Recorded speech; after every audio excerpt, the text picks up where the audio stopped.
السلام عليكم. اسمي أحمد القديري، مخرج مغربي. سعيد بالحضور في مدينة نواكشوط،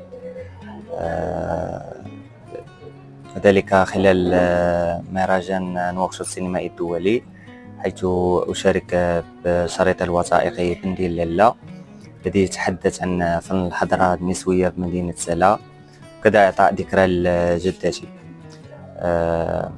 هذه السنة خلال المهرجان يشارك فيلمان مغربيان: فيلم كأس المحبة في المسابقة الرسمية للفيلم الطويل، وفيلم بنديل لالا في المسابقة الرسمية للأفلام القصيرة.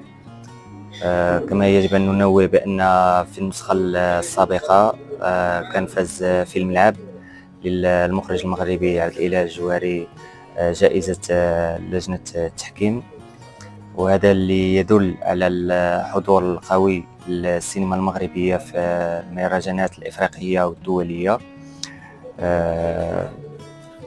كما أن خلال أيام الموجودة هنا في المهرجان حاولنا مع إدارة المهرجان أن نعزز العلاقات المغربية الموريتانية، خصوصا وجود عدة روابط وعادات وتقاليد بين جنوب الصحراء المغربية والشمال الموريتاني، واللي ممكن ينتج أفكار لعدة أفلام وثائقية أو روائية بين المغرب وموريتانيا.